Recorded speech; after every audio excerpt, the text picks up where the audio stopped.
She spent $450,000 just on Amazon purchases for her personal self. Welcome back to the Facts of Life podcast.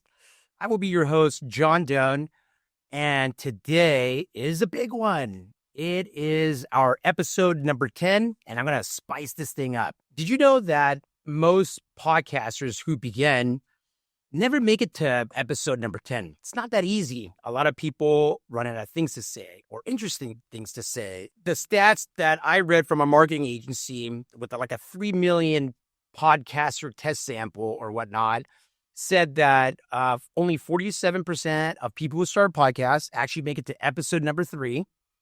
And only 89% to 90% actually make it to episode number 10. So today, for episode number 10, I'm turning it up a little bit. As you already know, Facts of Life podcast, where on each episode, the acronym L.I.F.E stands for something different on every single episode, depending on what we want to talk about. Today, what I really want to talk about is a lot of online influencers and people who put themselves out there to the public, have tons of followers, but aren't very trustworthy. So today we're going to be talking about losers, idiots, fraudsters, and exploring.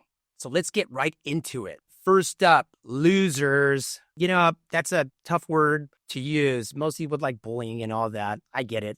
And right now I'm not talking about people being mean to people and calling someone a name.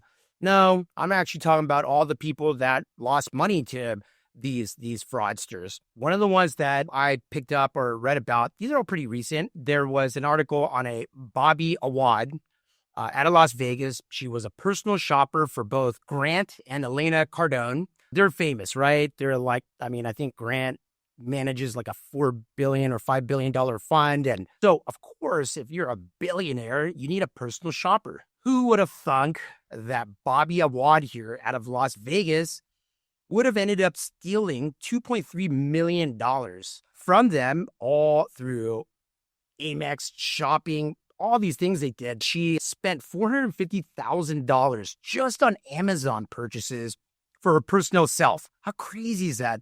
Almost $500,000 being spent on Amazon for yourself. I wonder if anybody else ever spends that much on Amazon. I thought I was a pretty good Amazon shopper, and I think we got this like notice that said, hey, you guys were great customers because you spent, I think it was like $50K or $80K for the year.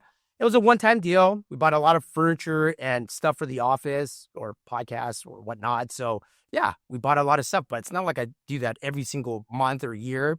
We're not like that. But anyways, $450K just in Amazon. You lost a lot of money there, the Cardones. I think they also said that she was using credit cards and also paid her own business. She had an LLC, of course, and she transferred herself over like $800,000 worth of money to the LLC because, you know, as a personal shopper, she had access to credit cards, mainly American Express. This is how they found out, by the way. In 2024, American Express is like, you're spending a ton of money, $450K to Amazon alone, and $800K to this business. And that's how this all came about. Again, it was $2.3 million. And if 1.2 to 1.3 million was just from credit card purchases for that, where did the rest of the money go? There's like about $1 million left. Well, I'll tell you, it was on fashion, luxury bags, clothing, and jewelry.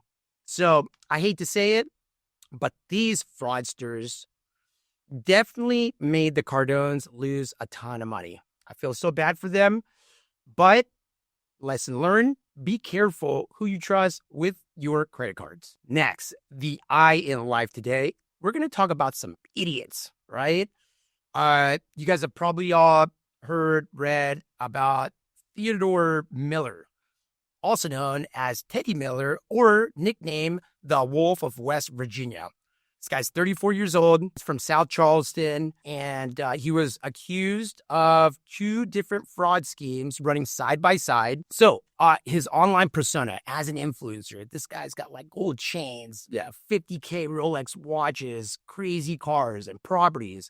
and would get people to invest into real estate or real estate projects that he was running, because his online persona was a real estate tycoon and a world traveler. Like, this guy was popping up everywhere. Look him up. And a lot of people started following him. They fell in love with his lifestyle. And they, when he said, hey, invest, they said, how much? Well, he's out up for 12 counts of fraud. The guy's probably going to get like 20 years if he does get convicted. What an idiot. I guess that goes both ways. He's an idiot for scamming people, but if you gave this guy money, I hate to say it, but you're probably an idiot too. Sorry. Next, we're going to be talking about the F in life, fraudsters. This one right here is a little personal. I'm in real estate. I'm in lending. We get a lot of training, certifications, ongoing education. It's all around fraud, right? There's a lot of fraud in banking or in lending. So my take is, I don't need to do any of that to make money. There's too much at stake to create any type of fraud.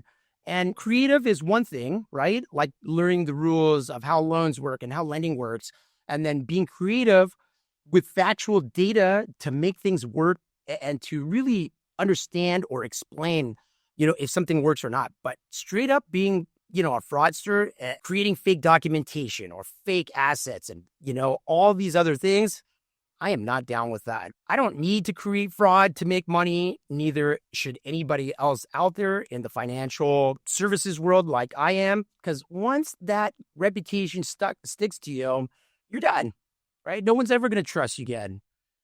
I'm not going to have all the Google reviews for Equinox home financing or whatnot like we do because we defraud people. Once that happens, you're just done. So let's talk about good old Tyler Bossetti here, right? 31 years old, right? And he was just charged for a fraudulent real estate investment scheme. So he got a ton of people through his 1 million Instagram followers. And I think he had like 100,000 followers on his podcast. You can look it up. It's called All for Nothing, where we go on and talk about his properties and all his lucks. And we get people after time to invest into his real estate portfolios to make money. This guy collected over $20 million from online followers and investors. Now, it says that $11 million was recovered. So there's still about $9 million out there that is still trying to be recovered. However, this guy just spent it all on himself. I mean, he straight up bought crypto for himself, mansions, and exotic sports cars. That just rubs me the wrong way. I'm online trying to do my thing. I'm in finance. It's all about the truth. It's all about facts. It's all about being honest and genuine and transparent.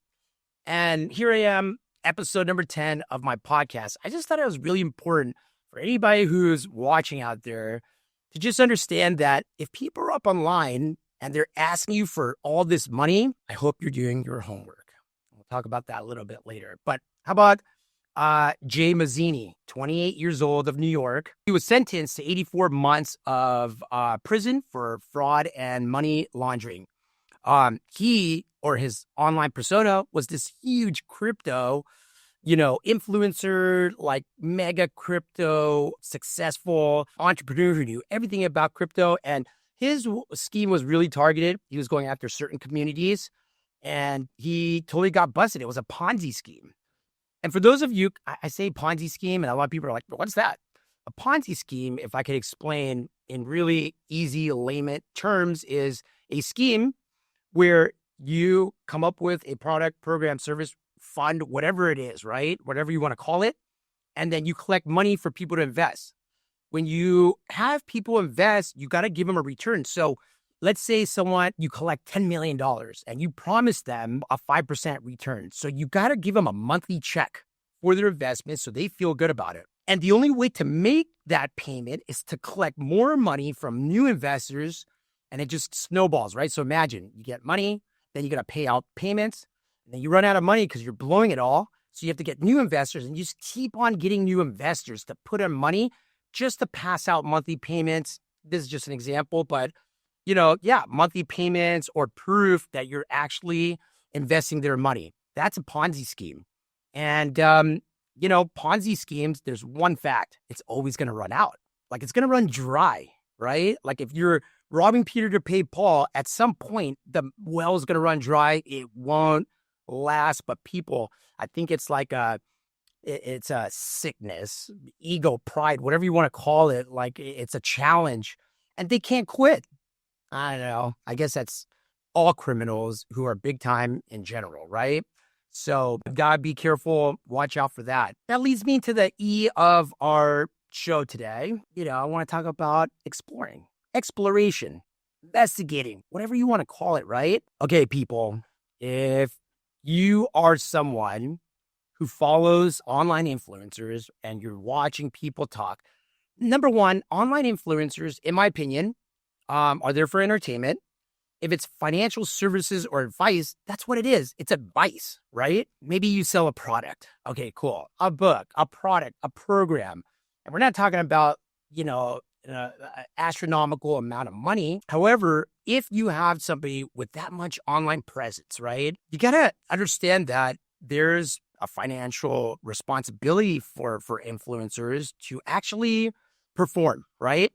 And these people are supposed to be helping you. If they're asking for your money to become partners or to invest with them, something's wrong.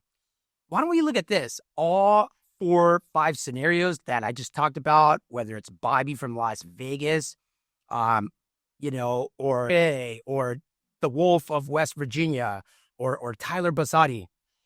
I stated their ages for each person. They're all under 35. They're all like 28 to 35 years old. People, how are 28 to 35-year-olds, just saying, for those entrepreneurs out there that have been grinding, not trust fund babies, not people who have money past them, but I'm talking about earning money from the ground on up. I'm not saying that it's not out there for age, but the majority of people out there, that's a young age to be producing that type of income. Okay. And if you're watching and following, online influencers and they got jets and gold and Rolexes and Ferraris and these crazy sports cars and these mansions, people, they are flexing. Like, why are you not doing your homework? Why are you not exploring more? Why are you not investigating before you wire funds or do what it is that you did? These are fraudsters. They're using, online platforms and social media as like a type of evidence of their lifestyle. See the commonalities here with everybody? They all obtain money. They all live in luxury. They buy a bunch of stuff and they flex, they flaunt, they brag, right? That should be your number one indicator that maybe we can't trust these people. I don't know how I'm going to be in 10 years and I'm rolling in money. I don't know how I'm going to be, but even today, I do all right. Lights are on, bills are paid. I do not drive fancy cars. I do not have expensive jewelry. This is how I am. You know what I'm saving up for? My retirement. I want to build a family empire that, the next few generations will take over. I'm not out here trying to blow, money on $1 million vehicle or private jet rides. Hey, if I had hundreds of millions or if I had billions, cool, maybe. But you know what? I'd probably be pretty humble about it. Not sure that with my personality or my attitude, would I be flaunting or flexing or bragging, mostly online. I don't know. There's a humble part of me that feels a little shy or embarrassed of that, to be honest and transparent. So I could be driving and flashing a lot more than I do today. I choose not to. My car is over 10 years old. It's very nice, but it's over 10 years old. And my favorite part about my car is that it's paid off. So again, these clowns here, all young, right? And I question, how did they all make it at such a young age? I was still grinding at 28 to 32. I'm in my 40s now, and it takes a while. So people out there, if you're looking for a get rich or overnight money type of scenario, and you're being influenced by social media moguls or tycoons that appear to be online, do your homework, do your research. Do not be a loser. Don't be an idiot because you're about to get, defrauded and you need to do your part. Don't be an idiot. Bottom line, I hate to see people get ripped off. Kills me. I hate seeing that. But if you're not doing the work that you're supposed to be, shame on you. All right, that's it, everybody. Today was episode 10. Yeah, we did it. Episode 10. And thank you for listening. Please like, comment, subscribe. And what's going on? We decided that after episode number 10, we're going to start bringing on some guests. So you're going to see some pretty cool people coming on the show. Well, I think they're cool. Once we bring on our guests, we'll let you know. And you can join us again for our next episode.